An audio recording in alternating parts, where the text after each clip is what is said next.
Introducing yourself to someone new. Welcome back to Daily English for Dummies, the podcast where we break down everyday conversations so you can navigate any social situation with total confidence. I'm your host, Andrew. And I'm Mirabelle. We are so happy to have you tuning in. You know, Andrew, human connection is the foundation of everything we do, but sometimes the absolute hardest part is just starting the conversation. You hit the nail on the head, Mirabelle. It's that initial hurdle that trips people up.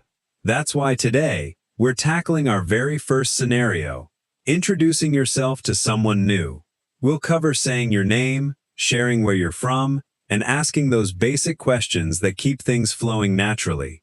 Before we jump into today's conversation, I need to ask a favor. I spend hours writing, editing, and recording these lessons so you can learn entirely for free. The only currency that keeps this going is your support. If you just watch and leave without hitting like or subscribe, the algorithm buries this content, and I can't afford to keep making it. Please, don't let this free resource disappear. Take 1 second and hit subscribe right now. It can definitely feel intimidating to walk up to a stranger at a party or an event, but if you have a simple script in your head, it takes all the pressure off. Let's jump right into a role play. In this scenario, Andrew and I are at a mutual friend's casual get-together. We happen to be standing near the snack table. Ready, Andrew? Born ready. Let's set the scene. Clears throat. Man, I have to say, whoever made this guacamole is a genius. Hi, I don't think we've officially met. I'm Andrew. Oh, hi, I'm Mirabelle, and I completely agree about the guacamole, though I can't take the credit for it. It's great to meet you, Andrew. Nice to meet you too, Mirabelle. So, how do you know the host? Are you a friend of David's from work? Actually, David and I went to college together back in Michigan. We've kept in touch ever since. How about you? Oh, that's great. I'm a work colleague. David and I sit at adjacent desks, so we end up sharing a lot of coffee breaks.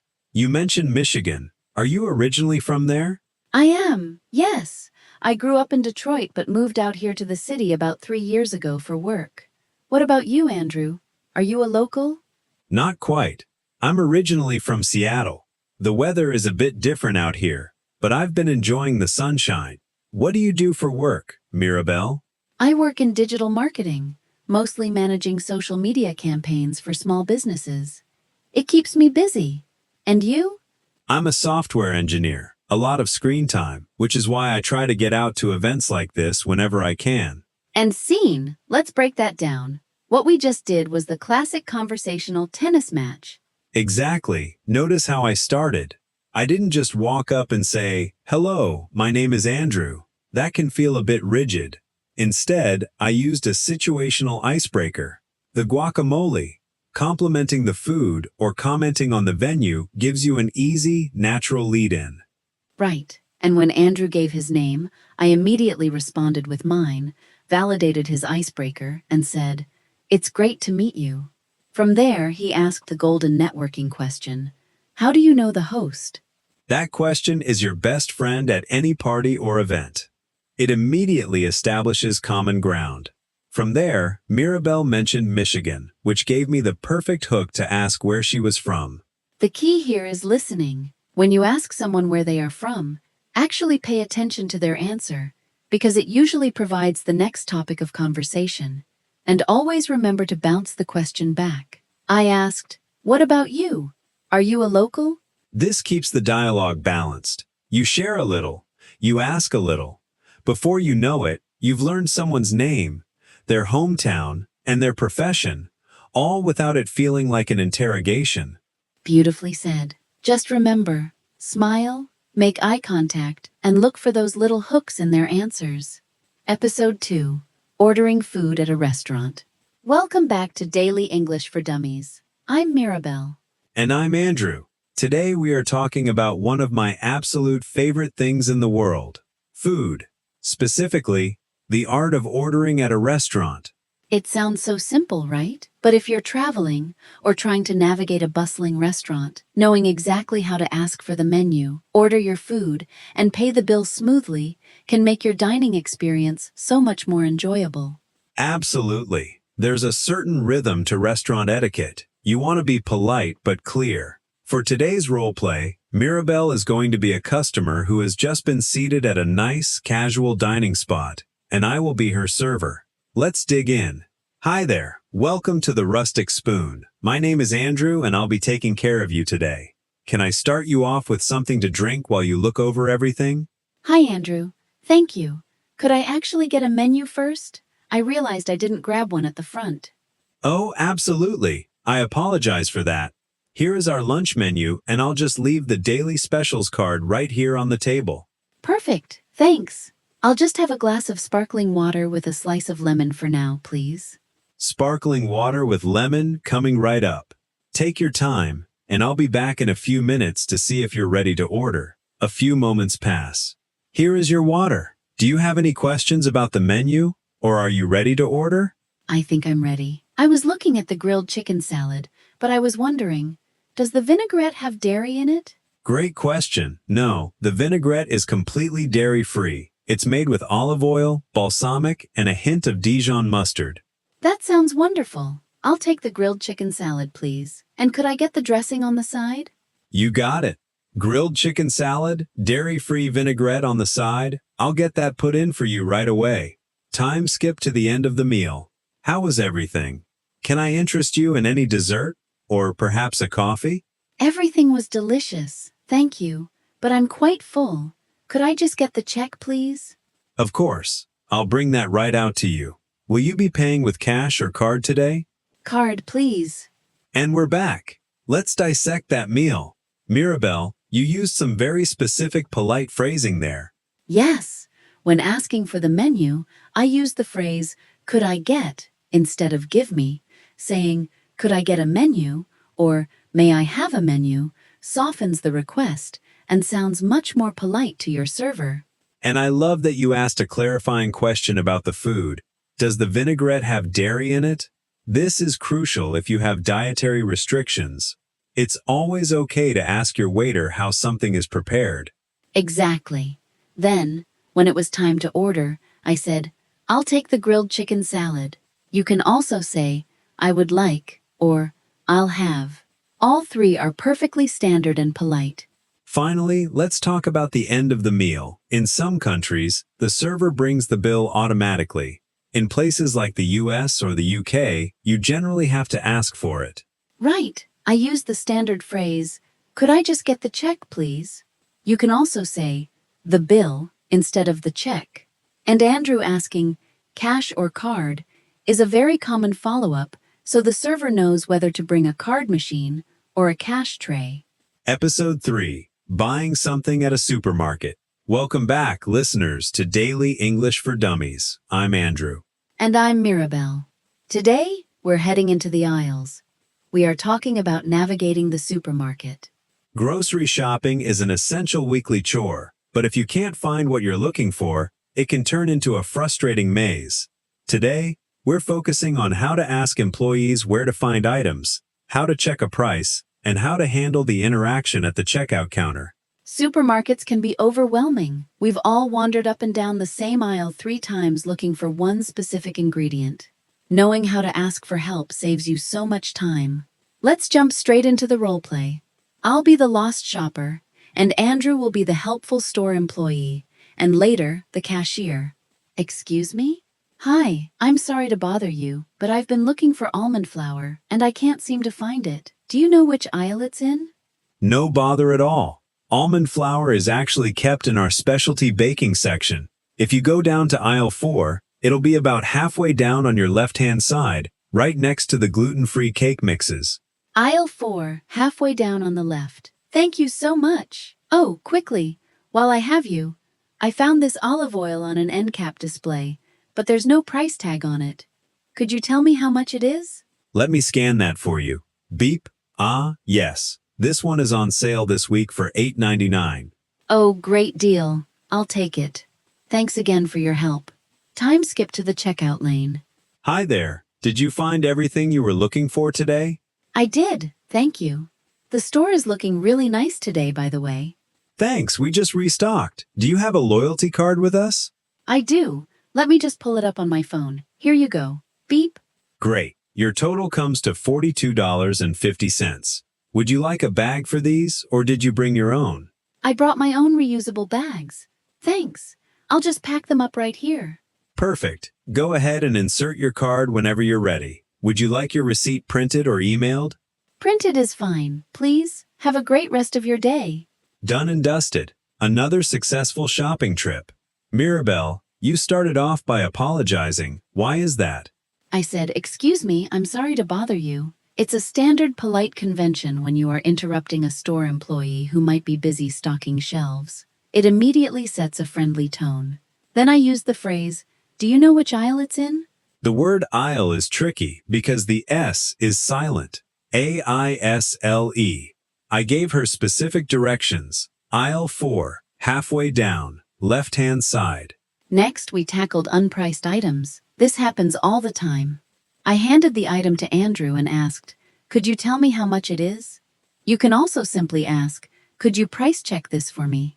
Exactly. Moving on to the checkout, cashiers almost always have a script. I asked, "Did you find everything you were looking for?" And then asked about a loyalty card. This is super common in modern supermarkets to get discounts. Finally, the bag question. Most supermarkets now ask if you need a bag because they might charge you a small fee for it. I said I brought my own, which is a great phrase to remember. The transaction wraps up with a quick choice about the receipt and a polite goodbye. Episode 4, Taking a Taxi. Hello again, language learners, and welcome back to Daily English for Dummies.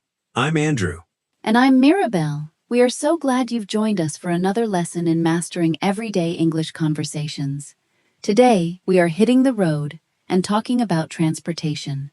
Specifically, how to take a taxi. Navigating a new city can be stressful enough without worrying about a language barrier in the back of a cab. Knowing how to clearly state your destination and ask about the price or the fare is essential for safe and easy travel. That's exactly right. You want to be clear and confident, so you get exactly where you need to go without any confusion. In today's roleplay, I will be playing a busy taxi driver, and Andrew will be a passenger who just hailed my cab on the street. Let's start the meter. Hello there. Where are we heading today? Hi, could you take me to the Central train station, please? Central Station? No problem. It's pretty busy downtown right now, so it might take about 20 minutes. Are you in a rush? I have a train to catch in an hour, so I should be okay. By the way, do you charge a flat rate to the station, or do you use the meter? We use the meter for trips inside the city. Okay, great. Do you take credit cards, or is it cash only? I can take a card. That's perfectly fine. All right, here we are at Central Station. I'll pull over right by the main entrance. This is perfect. Right here is great. How much do I owe you? Let's see. The meter says $18.50. Here is a $20 bill. Please, keep the change. Thank you very much. Make sure you have all your bags. Have a safe trip. Thanks, you too. Have a good day. And we have arrived. Let's break down the vocabulary from that ride. The very first thing you need to do in a taxi is give your destination clearly. Yes. And Andrew used a great polite phrase. Could you take me to? Followed by his destination. It's much more polite than just shouting, Central Station, when you get in. I also asked an important question about the money. Do you charge a flat rate, or do you use the meter? A flat rate means the price is fixed and agreed upon before you leave. The meter is the machine on the dashboard that calculates the cost based on time and distance. It's very smart to ask about payment methods early on, too. Asking, do you take credit cards, or is it cash only, saves you from a very awkward situation at the end of the ride. Finally, when it was time to pay, the total was $18.50. I gave her a $20 bill and said, keep the change. This is a very common way to give a small tip to a driver or a service worker. It means they do not need to give you your coins back. Episode 5. Asking for Directions. Welcome back to Daily English for Dummies, the show designed to help you speak confidently in the real world. I'm Mirabelle. And I'm Andrew. Following up on our taxi episode, what happens when you get out of the cab and realize you have absolutely no idea where you are? We have all been there. Getting lost is a normal part of traveling, but asking a stranger for directions can feel incredibly intimidating if you aren't sure which words to use. Today, we are going to learn how to ask for help finding specific places like a bank or a bus stop, and more importantly, how to understand the directions the person gives you back. Let's jump into the scenario. I will play a tourist who is looking for an ATM, and Andrew will be a friendly local walking down the sidewalk.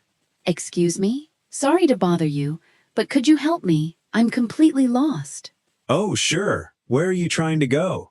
I'm looking for the nearest bank, or at least an ATM. My map app isn't working. Do you know if there is one around here? Yes, there's a bank just a few streets over.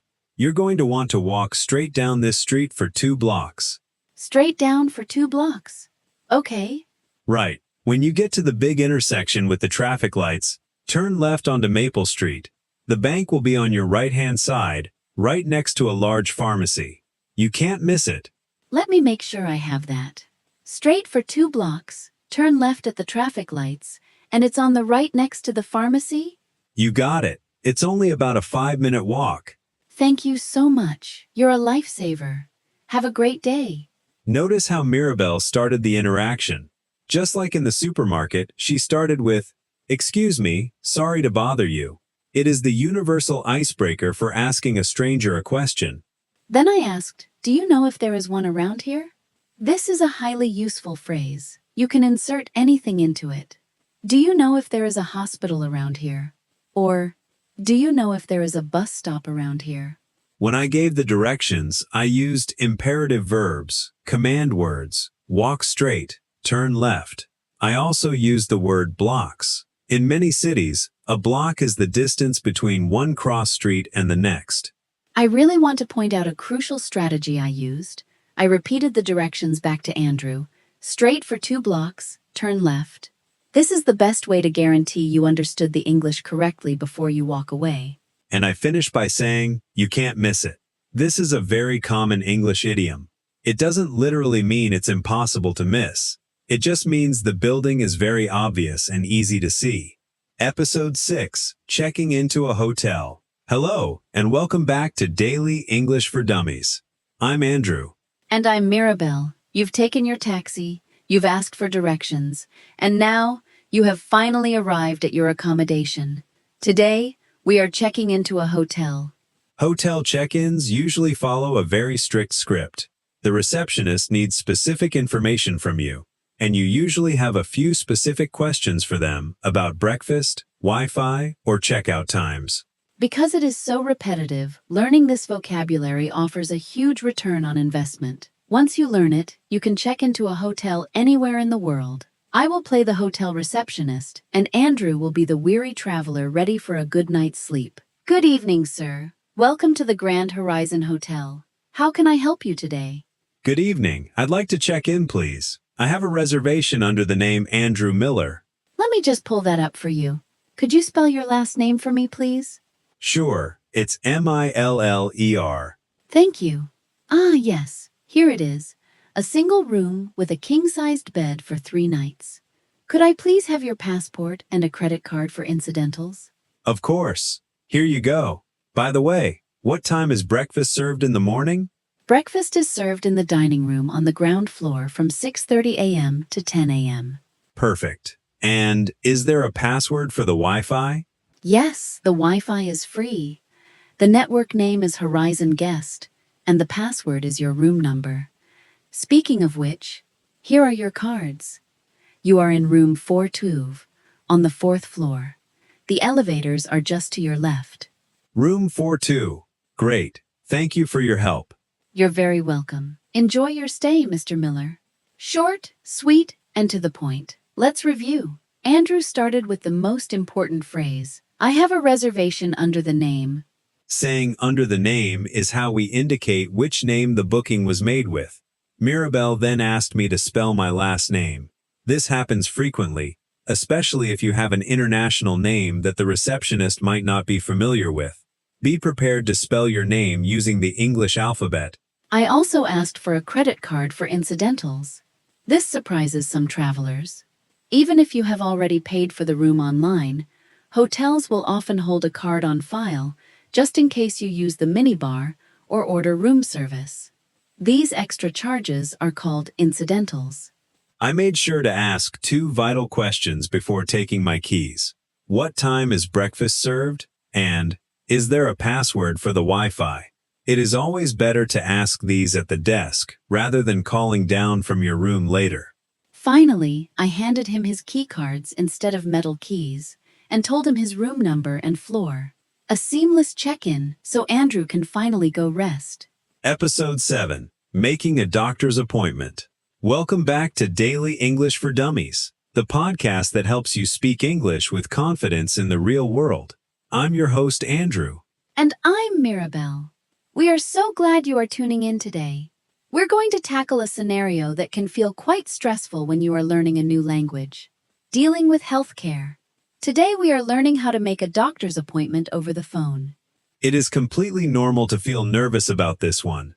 When you aren't feeling well, the last thing you want to do is struggle with a foreign language. But the good news is that medical receptionists deal with phone calls all day long, and the conversation is actually very predictable.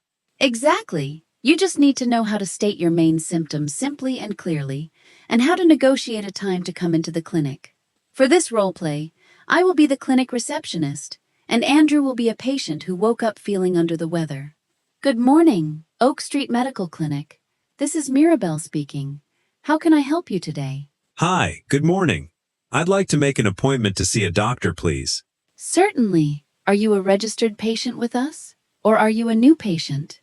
I'm a registered patient. My name is Andrew Miller. Thank you, Mr. Miller. Let me pull up your file. Could you tell me a little bit about why you need to be seen today? Well, I've had a really bad sore throat for about 3 days now, and last night I developed a slight fever. I just want to make sure it isn't anything serious. I'm sorry to hear you aren't feeling well. Let's get you in to see Dr. Evans. He has an opening this afternoon at 2:30 p.m. or tomorrow morning at 9:15 a.m. Do either of those work for you? I have a meeting this afternoon, so tomorrow morning at 9:15 a.m. would be much better. Perfect. I have you scheduled for tomorrow, Tuesday at 9:15 a.m. with Dr. Evans. Please remember to bring your insurance card with you when you come in. I will. Thank you so much for your help, Mirabelle. You're welcome. Get some rest, and we will see you tomorrow. And scene. Let's break down the vocabulary. The most important phrase to start with is, I'd like to make an appointment. Right. In English, we don't usually say, I want a reservation with the doctor. We use the word appointment for professionals like doctors, dentists, or mechanics. Next, I asked him what his symptoms were. When explaining health problems, keep it simple. You use the verb to have. I said, I have a sore throat. You can also say, I have a headache, I have a stomachache, or I have a fever. You do not need to know complicated medical terms. Simple body parts and the word ache or sore work perfectly. Then, we had to choose a time. I gave Andrew 2 options. He couldn't make the first one, so he explained why very briefly. I have a meeting, and accepted the second option. Finally, Mirabelle reminded me to bring my insurance card. Depending on what country you are in, the clinic might ask for an insurance card, a health card, or a Medicare card.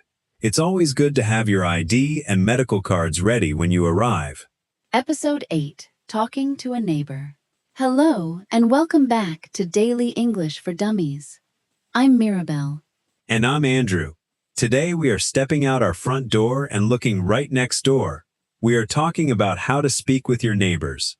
Having a good relationship with your neighbors can make your living situation so much more comfortable. But if you just moved in, breaking the ice can be tough. What do you even talk about with someone who lives 10 feet away from you? The secret is small talk. Small talk means polite, casual conversation about unimportant things. It's a way for people to be friendly without getting too personal too quickly. In today's roleplay, Andrew is going to be the established resident of a neighborhood, and I will be the new neighbor who is carrying a few boxes up to my front porch. Andrew sees me and decides to come over and say hello. Hi there. Excuse me. I just wanted to come over and introduce myself. I'm Andrew. I live right next door in the blue house. Oh, hi. It's so nice to meet you, Andrew. I'm Mirabelle. Nice to meet you too, Mirabelle. Welcome to the neighborhood. Are you just getting moved in today? Thank you. Yes, the moving truck dropped most of the big furniture off yesterday, but I'm still bringing over a few boxes from my car. It's been a busy weekend. I can imagine. Moving is always exhausting. Have you moved from far away? Not too far, just from the other side of the city. I wanted to be a bit closer to my office. Well, it's a great, quiet street. You'll like it here. Oh, just a quick tip since you're new. Trash collection day is on Thursday mornings, so most people put their bins out on Wednesday night. Oh, that is so helpful to know. Thank you. I would have totally missed it. No problem at all. Well, I'll let you get back to unpacking. If you need anything, or want to know where the good coffee shops are, don't hesitate to knock on my door. I really appreciate that. Thanks for coming over to say hi, Andrew. See you around. That was a fantastic example of a friendly, low-pressure introduction. Andrew started by pointing out exactly who he was and where he lived. I live right next door in the blue house. Pointing out your house removes any mystery. Then we moved into standard small talk. I asked, "Are you just getting moved in?" Moving is a universal experience, so it's a very easy topic to chat about. Another great small talk question was, have you moved from far away? It's polite, but it doesn't ask for overly personal details like exactly where I work or how much rent I pay. I also shared a piece of helpful local knowledge about the trash collection day. If you are the established neighbor, sharing a small tip about parking, mail, or trash is a great way to show kindness. Finally, let's look at how Andrew ended the conversation. He said, "I'll let you get back to unpacking." This is a brilliant phrase. It gives the busy person a polite excuse to end the conversation and go back to what they were doing without anyone feeling offended. Quick pause. You've made it halfway through, which means this is actively helping you understand English better. But honestly, looking at my analytics breaks my heart. Over 80% of you watching right now aren't subscribed.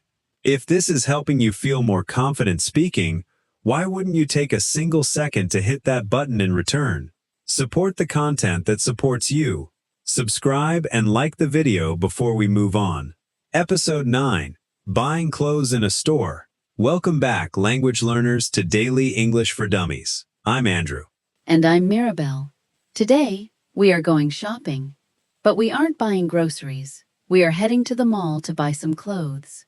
Shopping for clothes in a foreign language can be tricky because sizes are often different across countries, and you frequently need to interact with a sales assistant to get into a fitting room. Exactly. You need to know how to ask if they have an item in a different size, how to ask for a different color, and how to politely decline help if you just want to look around. Let's get right to it. In this role play, Andrew is a customer looking at a display of sweaters, and I am the store employee. Hi there, welcome in. Are you looking for anything in particular today, or just browsing? Hi, I'm just browsing right now, thank you. A few moments pass. Excuse me? Could I actually get a little help? Of course. What can I help you find? I really like this wool sweater, but this one on the rack is a large. Do you happen to have it in a medium? Let me check the back for you. Give me just one moment. Footsteps walking away and returning. You're in luck. I found one medium left. Oh, perfect. Does this style come in any other colors? I'm not sure if I want black. It does. It also comes in navy blue and a dark forest green. The navy blue sounds great. Could I try the medium blue one on? Absolutely. The fitting rooms are right over there in the back corner.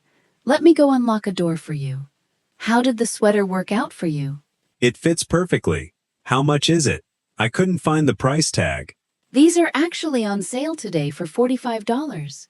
Excellent. I'll take it. Shopping success. Let's break down that interaction. When Mirabelle first approached me, I wasn't ready for help yet, so I used a very important phrase. I'm just browsing. Just browsing means you are just looking around with your eyes, and you don't need a worker to follow you around. It is polite but firm. But when Andrew finally needed help, he asked for a different size. I said, "Do you happen to have it in a medium?" Clothing sizes in English are usually extra small, small, medium, large, and extra large. If you need a different color, you can ask, "Does this come in any other colors?" Before buying clothes, you usually want to see how they look on you. Andrew asked, "Could I try this on?" This is the phrasal verb you need for clothing, to try on. I directed him to the fitting rooms. In the UK, you might hear this called the changing rooms. Finally, I asked, "How did it work out?" And Andrew replied, "It fits perfectly." Notice the word fits. We use fit to talk about the size and shape. If something is too tight or too loose, it doesn't fit. Episode 10 at the airport. Hello everyone, and welcome back to Daily English for Dummies. I'm your host, Andrew. And I'm Mirabelle. We are thrilled to have you with us today. If there is one place in the world where you absolutely need clear communication, it is the airport. Airports are loud, crowded, and often quite stressful. When you are rushing to catch a flight, the last thing you want is a misunderstanding at the check-in desk. Today, we are going to learn the exact vocabulary you need to get your boarding pass, check your luggage, and find your gate. We are also going to practice listening to those tricky overhead announcements. For our role play today, I will be the airline agent working behind the check-in desk, and Andrew will be a traveler heading on an international flight. Next in line, please. Hello, sir. Where are you flying to today? Good morning. I'm flying to London. Great. Could I please have your passport and your booking reference number? Here is my passport. I don't have the booking number printed out, but I have it right here on my phone. That's perfectly fine, thank you. Are you checking any bags today? Yes, I have one suitcase to check, and this backpack is my carry-on. Excellent. Please place your suitcase on the scale right here. Sound of a heavy bag hitting the scale. All right, that is right under the weight limit. I see you are currently in a middle seat.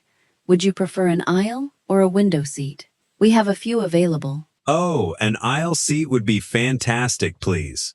Not a problem. I've updated that for you. Here is your passport back and your boarding pass. Your flight boards at 1:45 p.m. at gate 12. Security is just up the escalators to your left. Thank you very much. Attention all passengers. This is a final boarding call for Flight 482 to London. All remaining passengers, please proceed immediately to gate 12. The doors will be closing in 5 minutes. And we made it to the gate on time. Let's unpack the vocabulary from that interaction. At the very beginning, Mirabelle asked for my passport and a booking reference number. The booking reference number is usually a mix of 6 letters and numbers. It's how the airline finds your ticket in their computer. Then, we moved on to the luggage. I asked, "Are you checking any bags?" There are 2 main types of bags at the airport. A checked bag goes under the airplane, and you give it to the agent. A carry-on bag is the smaller one you take on the airplane with you. I also asked Andrew if he wanted an aisle or a window seat.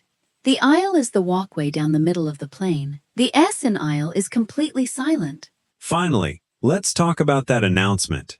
Airport announcements use very formal language. Instead of saying, "What to gate 12," the announcer said, "Please proceed immediately to gate 12." Whenever you hear your flight number and the word boarding, it means it is time to get on the plane. Episode 11, Talking to a Teacher. Welcome back to Daily English for Dummies, where we turn confusing English into confident conversations. I'm Mirabelle. And I'm Andrew. Today we are heading into the classroom. Whether you are taking an English course, studying at a university, or even speaking to your child's school teacher, knowing how to ask questions politely is incredibly important. Teachers love when students ask questions, but it can be intimidating to approach them after class. You want to make sure you are using respectful language, especially when asking for clarification on an assignment or checking a date on the schedule. In today's scenario, Andrew is going to play Mr. Miller, a history teacher. Mirabelle will play a student who stays after the bell rings to ask a few questions about an upcoming essay. Excuse me, Mr. Miller, do you have a moment? Of course, Mirabelle. What can I help you with? I have a quick question about the essay assignment you gave us today. I was looking at the syllabus, and I'm a little confused about the due date. Is it due next Thursday or next Friday? Good catch. It is officially due next Friday by midnight. I know the syllabus originally said Thursday, but I decided to give everyone an extra day to review their work. Okay, that's a relief. Thank you. Could you also clarify how long it needs to be? The prompt says 3 pages, but does that include the bibliography? No, the 3 pages should be pure text. The bibliography goes on a separate page at the very end. Understood. Just one last thing. Are we still having our regular class on Monday, even though it's a public holiday? No, campus is completely closed on Monday. I will see you all back here on Wednesday. Great. Thanks for your help, Mr. Miller. Have a good weekend. You too, Mirabelle. Excellent work, Mirabelle. Notice how she started the conversation. She didn't just walk up and start demanding answers. She asked, "Excuse me, do you have a moment?" That is a great phrase for any professional environment. It shows you respect the other person's time. Then I mentioned the syllabus. A syllabus is the document a teacher gives you at the start of a class that lists all the rules, topics, and dates. Mirabelle wanted to know about the due date. The due date or the deadline is the exact day you must hand in your homework or assignment. To make sure I understood the instructions, I used a very helpful phrase. Could you clarify? Clarify means to make something clear. If you don't understand the rules, saying, "Could you clarify how long it needs to be?" sounds much more advanced than just saying, "I don't understand."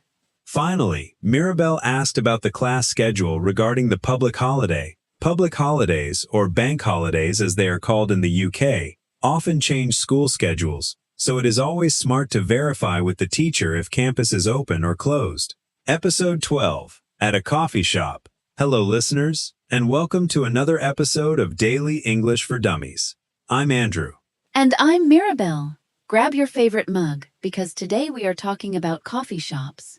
Cafe culture is huge in the English-speaking world, but ordering a coffee isn't as simple as just saying, "One coffee, please." There are sizes, milk choices, syrups, and temperatures to think about. The baristas speak incredibly fast, and the menus can look like they are written in a secret code. It can definitely be overwhelming, but it doesn't have to be. Today we are going to learn how to ask the barista for a recommendation if you don't know what to get, how to customize your order, and how to answer the most common coffee shop questions. For this role play, I will be the barista standing behind the espresso machine, and Mirabelle will be a customer who wants a caffeine boost but isn't quite sure what to order. Let's head to the counter. Hi there. What can I get started for you today? Hi, I'm honestly not sure what I want. What do you recommend? I'm looking for something hot, but not too sweet. If you don't want anything too sweet, I would highly recommend a flat white or a classic cappuccino. Our roasted beans have a really nice, rich flavor that shines in those drinks. A flat white sounds perfect. I'll take one of those, please. Great choice. What size would you like for that? We have small, medium, and large. A medium, please. And could I get that with oat milk instead of regular milk? Absolutely. Medium flat white with oat milk. Can I get a name for the order? It's Mirabelle. Thanks, Mirabelle. And will this be for here or to go? To go, please. Oh, and could I also get a blueberry muffin from the pastry case? You got it. That will be $8.50 whenever you're ready. You can just tap your card right there on the screen. Your drink will be ready at the end of the bar in just a minute. And just like that, I have my coffee and a pastry. Let's talk about how I started that order. I asked, "What do you recommend?" This is a wonderful question if you are feeling overwhelmed by a big menu. But Mirabelle didn't just stop there. She gave me some clues. She said, "I'm looking for something hot, but not too sweet." This helps the barista suggest the perfect drink for you. Once I decided on the flat white, I had to choose a size. Some big chains use words like tall, grande, or venti, but you can always just say small, medium, or large in any cafe, and they will know exactly what you mean. Then Mirabelle customized her drink by asking, "Could I get that with oat milk instead of regular milk?" Replacing cow's milk with alternatives like oat, almond, or soy milk is very common now. Just say with instead of regular. The most important phrase to remember comes at the end. The barista will almost always ask, "For here or to go?" For here means you are staying in the cafe to drink it, so they might put it in a real ceramic mug. To go means you are leaving, so they will put it in a paper cup with a lid. In the UK or Australia, you might hear eat in or take away instead. But the concept is exactly the same. Episode 13. Using Public Transportation. Welcome back to Daily English for Dummies, the podcast that helps you navigate the English-speaking world with absolute confidence. I'm Andrew. And I'm Mirabelle. Today we are heading underground, above ground, and everywhere in between. We are tackling public transportation. Taking the bus or the subway is usually the cheapest and fastest way to get around a new city. But transit maps can look like giant bowls of colorful spaghetti. If you don't know how to read them, you are going to need to ask for help. Not to mention figuring out the ticket machines. Do you need a single ticket, a day pass, or a smart card? Today we're going to walk you through exactly how to ask transit staff for directions and how to buy the right fare. Let's get right into the role play. In this scenario, I am a traveler trying to reach a famous museum, and Mirabelle is the helpful attendant working inside the ticket booth at the train station. Hi, excuse me, I'm trying to get to the Natural History Museum, but I'm a bit confused by the map. Could you tell me which train I need to take? Certainly. The museum is on the Red Line. You'll want to take the northbound Red Line train heading towards City Center. It's about 5 stops from here. Okay, the northbound Red Line. Do I need to transfer anywhere? No, it's a direct route. You'll get off at the Museum District Station. Perfect. And how do I buy a ticket? Do I buy it from you or from the machine? You can buy it right here from me. Will it just be a one-way ticket, or do you need a round trip? I'll be coming back this afternoon, so a round-trip ticket, please. Great. That will be $6 total, sound of coins and a printed ticket. Here is your ticket. Make sure you hold on to it, because you'll need to scan it again to exit the station when you arrive. Good to know. I'll keep it in my pocket. Which platform does the Red Line leave from? You'll want platform 4. Just go through the turnstiles right behind me and go down the escalators. The train arrives in about 4 minutes. Platform 4, down the escalators. Thank you so much for your help. Navigating transit doesn't have to be a nightmare. Let's break down the vocabulary. Andrew started by naming his destination. I'm trying to get to the Natural History Museum. Then I asked the most important question. Could you tell me which train I need to take? When Mirabelle answered, she used specific transit vocabulary. She told me to take the northbound Red Line. Directions on trains are often given by compass points, northbound, southbound, or by the final destination on the line. Andrew also asked if he needed to transfer. To transfer means to get off one train or bus and get onto a different one to continue your journey. Because he didn't need to transfer, I told him it was a direct route. When it came time to pay, Mirabelle asked if I wanted a one-way or a round-trip ticket. A one-way ticket takes you there but not back. A round-trip ticket covers both journeys. In the UK, you might hear this called a single or a return ticket. Finally, Andrew asked for the platform. The platform is the raised area where you stand to wait for the train. I told him to go through the turnstiles. Those are the mechanical gates that open when you scan your ticket. Keep that vocabulary in your back pocket, and you'll never get lost on the subway again. Episode 14. Making a Phone Call. Hello, and welcome back to Daily English for Dummies. I'm Mirabelle.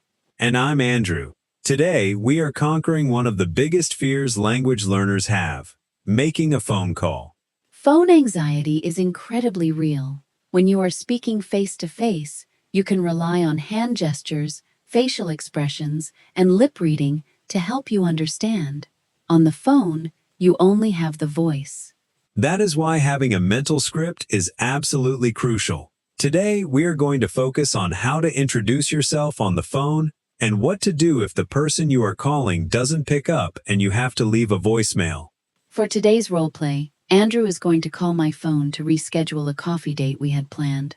Unfortunately, I am stuck in a meeting, so he is going to have to leave a clear, concise message after the beep. Let's dial the number. Hi, you've reached the voicemail of Mirabelle. I can't come to the phone right now, but please leave your name, number, and a brief message, and I'll get back to you as soon as I can. Thanks. Hey Mirabelle, this is Andrew calling. It is about 10:30 a.m. on Thursday. I'm just calling about our coffee plans for tomorrow afternoon. Unfortunately, something has come up at work, and I'm not going to be able to make it at 2 p.m. I am so sorry for the late notice. I would still love to catch up, though. Are you free to push our meeting back to 4 p.m. tomorrow? Or would you rather reschedule for sometime next week? Give me a call back when you have a minute, and let me know what works best for you. Talk to you soon. Bye. And hang up. Leaving a voicemail can feel like you are talking to a robot, but it follows a very predictable structure. It really does. Let's look at my recorded greeting first, I said. You've reached the voicemail of Mirabelle, and I'll get back to you. To get back to someone is a common phrasal verb that simply means to reply to them later. When the beep happened, I didn't say, "Hello, I am Andrew."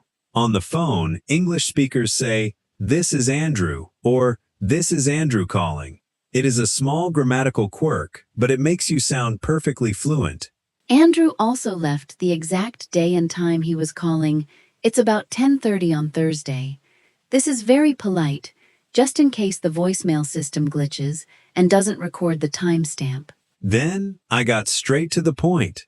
I explained why I was calling, to reschedule our coffee. I used the phrase, "something has come up." This is the best, most professional way to say you have an unexpected problem without having to explain all the personal details. To offer a solution, Andrew asked if I could push our meeting back. To push something back means to make it happen later in the day. He ended with a clear call to action. Give me a call back. Always tell the person exactly what you want them to do at the end of the message. Say, "Call me back," leave your number if they don't have it, and say goodbye. Episode 15, Meeting a New Coworker. Welcome to the final episode in our special situational series on Daily English for Dummies. I'm your host, Andrew. And I'm Mirabelle. We have covered everything from grocery stores to doctor's offices, but today we are heading into the workplace. We are going to talk about meeting a new coworker. Starting a new job is exciting, but walking into an office full of strangers can be intimidating. Office culture relies heavily on polite, friendly interactions. You want to make a good first impression without being overly informal. You need to know how to introduce yourself, ask what the other person does at the company, and exchange a bit of professional small talk. In today's roleplay, I am a brand new employee on my very first day. I am setting up my desk when Andrew, a veteran employee, walks over to say hello. Hi there. I saw you setting up and wanted to come over and introduce myself. I'm Andrew. I work over in the graphic design department. Oh, hi Andrew. It is so nice to meet you. I'm Mirabelle. Nice to meet you too, Mirabelle. Welcome aboard. Is this your first day? Thank you. Yes, today is day 1. I just finished my morning orientation, so I'm finally getting my computer logged in and my desk organized. Ah, the fun part. Which team are you going to be working with? I'm joining the marketing team as the new social media coordinator. Oh, that's fantastic. We actually work pretty closely with the marketing team, so I'm sure we will be collaborating on some projects very soon. I look forward to it. I'm still trying to figure out where everything is. Do you happen to know where the break room is? I need to fill up my water bottle. Absolutely. If you just walk past the elevators and take a left, it's right down the hall. Past the elevators and to the left. Got it. Well, I'll let you get settled in. If you have any questions or need help finding anything else, my desk is just 2 rows over. Don't hesitate to reach out. I really appreciate that, Andrew. Thanks for coming over to say hi. What a warm welcome. That interaction was friendly, professional, and entirely appropriate for the workplace. I started by walking over and stating my name and my department. In an office, your department is just as important as your name. Then I used a classic workplace idiom. Welcome aboard.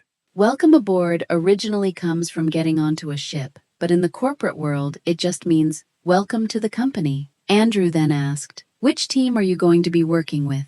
That is the best way to ask about someone's job title. Mirabelle explained she was the new social media coordinator, and I noted that our departments would likely be collaborating. Collaborating simply means working together on a project. I took the opportunity to ask a practical question about finding the break room. Asking a small, easy question is a great way to build a connection with a new coworker. I pointed her in the right direction, and then I used a great wrap-up phrase. I'll let you get settled in.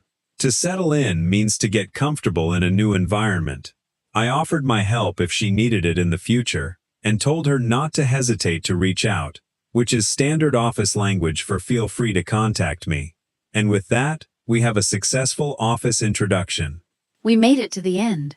I pour my heart and my late nights into building these episodes so you never have to feel lost or embarrassed in a conversation again. But if you click away right now without liking or sharing this with a friend who needs it, it tells me this wasn't worth my time. Prove to me that this effort actually matters to you. Hit subscribe, leave a like, and I'll see you in the next one. If I'm able to keep this going. Thank you and see you next time.